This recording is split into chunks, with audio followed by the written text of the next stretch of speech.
Hello everybody, जिसका डर था वही हुआ। पहले इन लोगों ने हमारा अकाउंट हैक करने को ट्राई करा। जब इनसे हैक नहीं हुआ तो अब इन्होंने हमारा ट्विटर हैंडल इंडिया में बंद कर दिया है, बैन कर दिया है। आप सभी लोग देख सकते हैं ट्विटर पर जाकर कि हमारा कॉकरोच जनता पार्टी का ऑफिशियल ट्विटर हैंडल अभी इंडिया में नहीं दिख रहा है किसी को भी।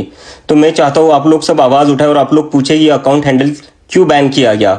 नमस्कार मित्रांनो, काल आपल्या देशामध्ये आपल्या देशाचे न्यायाधीश यांनी एक खटला सुनावण्यादरम्यान एक वक्तव्य केलं आणि ते असं होतं की भारतामधले युवक हे झुरळ आहेत आणि बेरोजगार आहेत। हेच वक्तव्य धरून संभाजीनगरच्या अभिजित दिपके या मराठी तरुणाने कॉकरोच जनता पार्टी या नावाचा पक्ष स्थापन केला आणि बघता बघता या पक्षाचे 3 दिवसामध्ये 10 मिलियन फॉलोअर झाले। भारतीय जनता पार्टीला 12 वर्षात जे करता आलं नाही ते एका मराठी युवकाने 3 दिवसात करून दाखवले।